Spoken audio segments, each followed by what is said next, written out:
पथ के कष्ट उठाकर आए, किया बहुत उपकार। ओ गुरुवर वंदन बारंबार।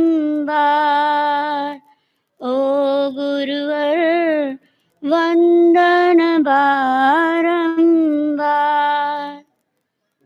दीक्षा के इस पावन अवसर पर सर्वप्रथम मैं आज वर्तमान आचार्य श्री शांतिदूत आचार्य श्री महाश्रमण जी के चरणों में कोटि से वंदन और कृतज्ञता ज्ञापित करती हूँ, क्योंकि आचार्य श्री ने महती कृपा कर 19 फरवरी 2021 रायपुर में मुझे महाव्रत अंगीकार करने के लिए दीक्षा आदेश प्रदान किया और आज गुरुदेव की महती कृपा से 23 अप्रैल 2021 को कुछ ही क्षणों में मैं महाव्रत अंगीकार करने जा रही हूँ। भंते, यह 23 अप्रैल 2021 का संयोग भी बड़ा अजीब है।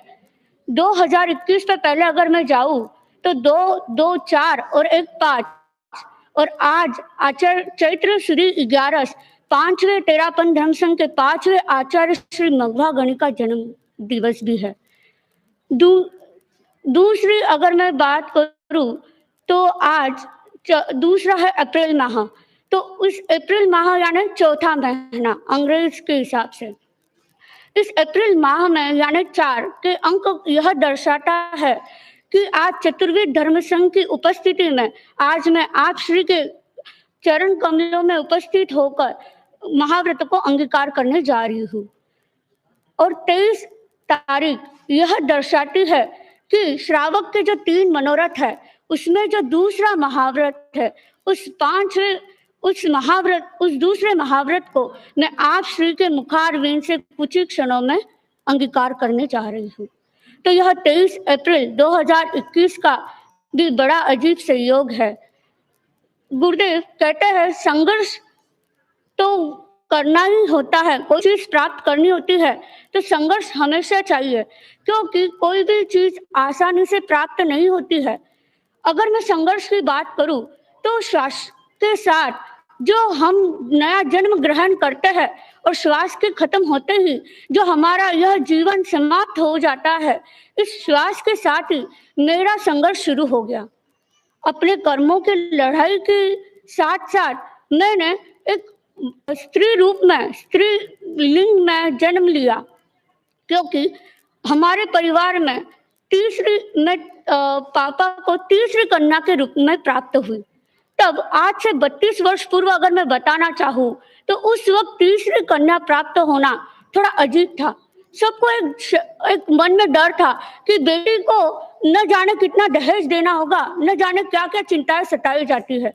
संघर्ष मेरे साथ साथ मेरे माता और पिता का ज्यादा शुरू हो गया, क्योंकि तीसरी बेटी जो थी, पर आप श्री की कृपा से उन्होंने मेरे लालन पालन पोषण में बिना मांगे मुझे इतना सब कुछ दिया कि आज मैं आप श्री के चरणों में कुछ ही क्षणों में समर्पित होने जा रही हूँ। इंसान को खाने के लिए रोटी और कपड़ा और मकान चाहिए होता है।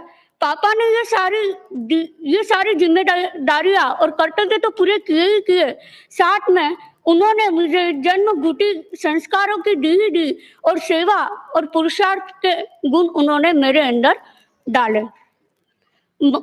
एक बात मैं बताना चाहूंगी, गुरुदेव मेरे माता और पिता ज्यादा पढ़े लिखे नहीं हैं और हम ज्यादा हाई क्लास के लोग भी नहीं हैं। मध्यम वर्गीय परिवार से मैं बिलोंग करती हूँ। इस मध्यम वर्गीय परिवार में पिताजी ने लगभग दिन के 18-18, 20-20 घंटे परिश्रम कर करके हम सभी चारों भाई बहनों को पढ़ाया लिखाया और इस लायक बड़ा किया ताकि हम इस भौतिक दुनिया में अपने पैरों पर खड़ा हो सके। मुझे बताने में बहुत गर्व होता है कि उन्होंने जिस परिश्रम से हमें पालन पोषण करके बड़ा किया, आज वह उसका एक फल स्वरूप आप श्री के चरणों में वो समर्पित करने जा रहे हैं। भंते, आप श्री का एक वाक्य मुझे याद आ रहा है कि गति से पहले गंतव्य का ज्ञान होना बहुत जरूरी है। अगर मेरी गति अगर मैं करती रहूं और मुझे गंतव्य का कुछ पता नहीं है तो मेरी गति निरर्थक रहेगी, कोई काम की नहीं होगी। उसी तरह से मैंने इस गति को अपने जन्म से ही शुरू तो कर दिया था, पर वह गति कोई सार्थक नहीं थी क्योंकि उस वक्त गंतव्य नहीं था।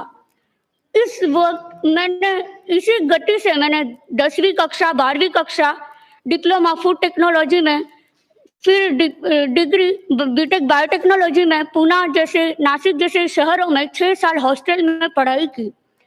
पढ़ाई करने के बाद जब मैं भी एक सामान्य व्यक्ति हूँ, तो मैं भी उस चौराहे पे खड़ी हो गई जहाँ पर सभी लोग अपने उम्र के 25 वर्ष में खड़े हो जाते हैं।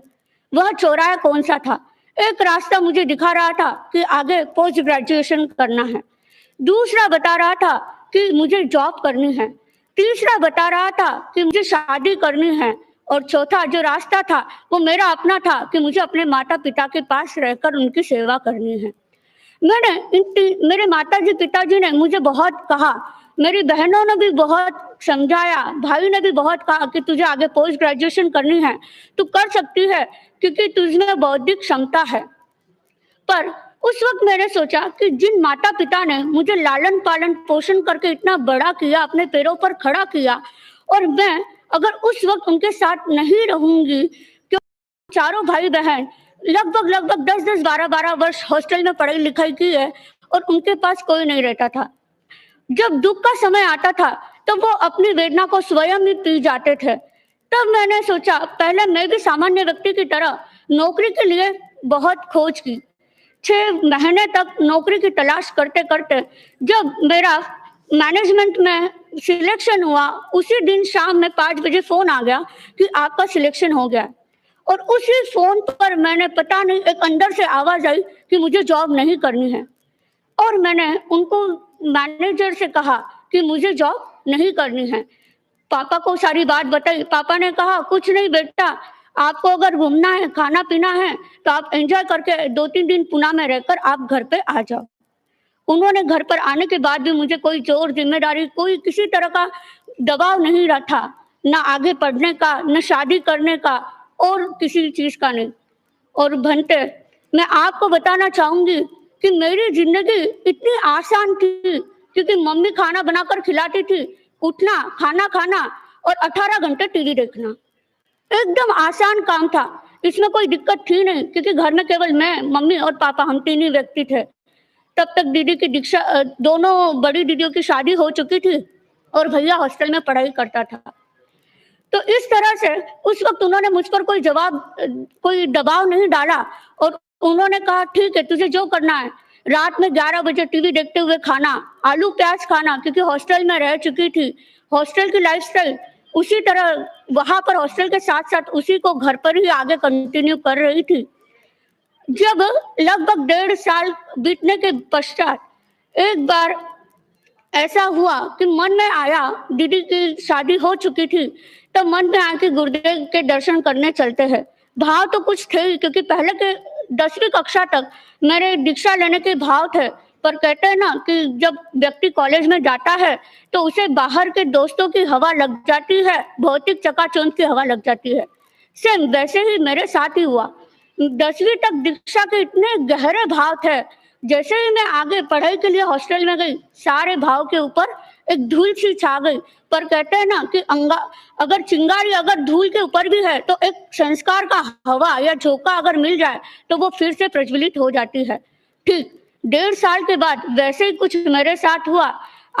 मेरे मन में कुछ भाव जागृत हुए कि मुझे दीक्षा लेना है। जैसे ही मैंने सांसारिक जीवन को देखा और तब मैंने तय किया कि अब मुझे दीक्षा ही लेना है। पर मैंने घर में कुछ फंक्शन थे, इसलिए मैंने अपनी इच्छा मम्मी पापा के सामने प्रकट नहीं की।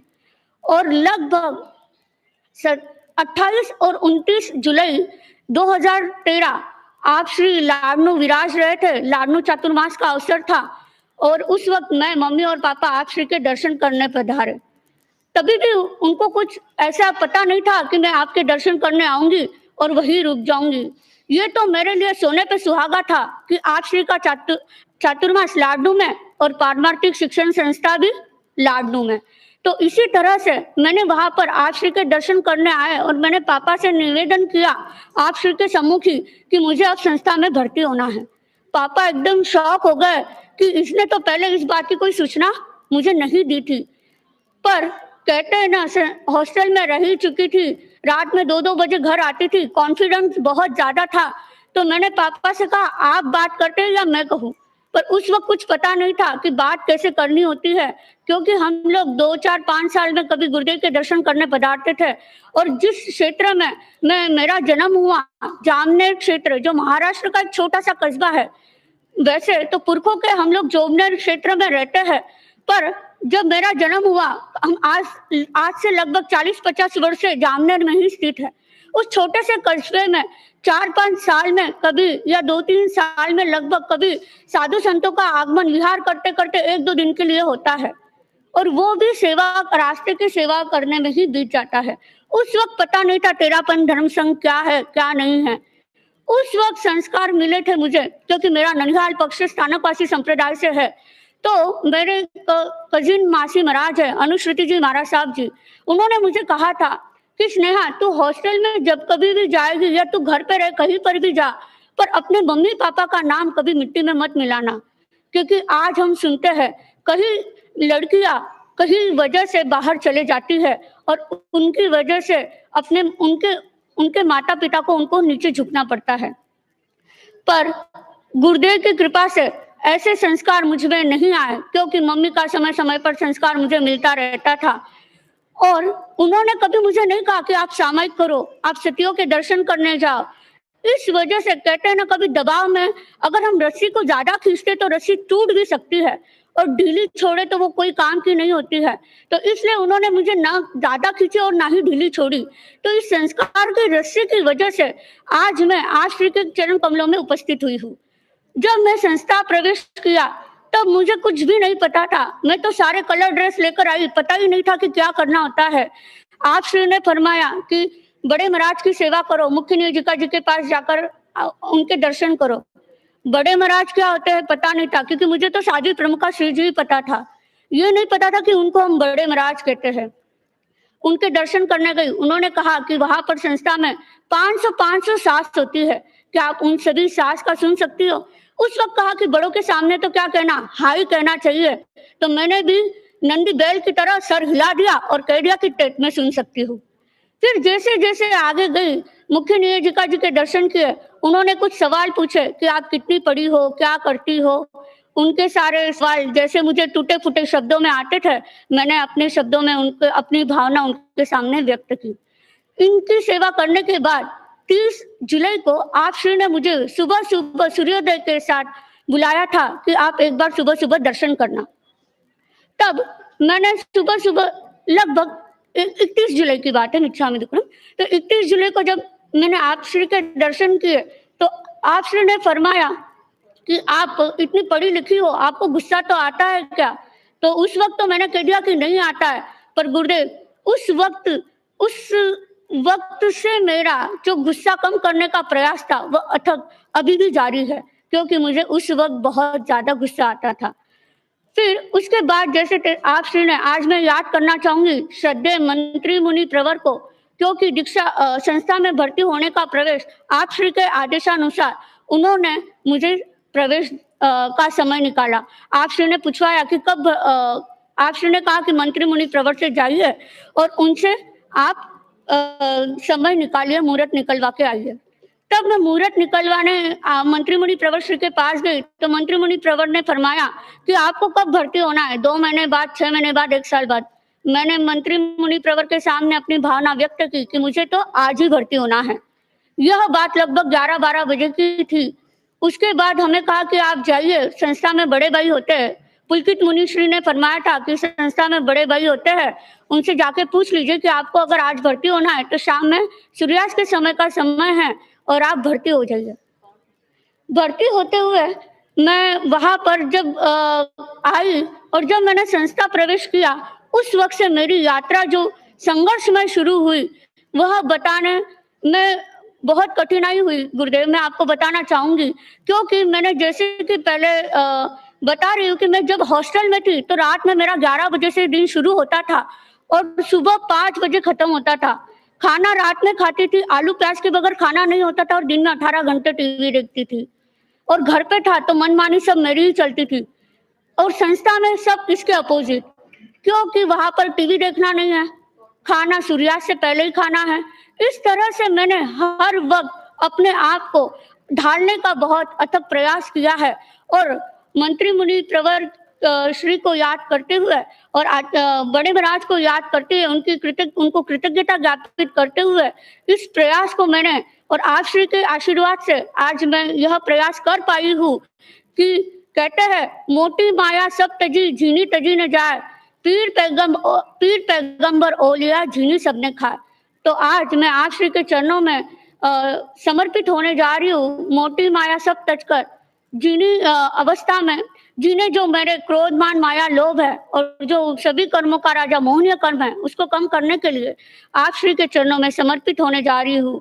अंत में इतना ही कहना चाहूंगी कि एक वाक्य मुझे याद आ रहा है, निर्णय से पहले चिंतन और चिंतन के बाद समर्पण होना चाहिए। तो आज जब मैं संस्था में प्रवेश किया तभी मैंने निर्णय ले लिया था कि मुझे महाव्रतों को अंगीकार करना है। तो आज मैं उन महाव्रतों को अंगीकार करने के लिए आप श्री के चरणों में समर्पित होने जा रही हूँ। इन्हीं भाव के साथ ओम अरहम।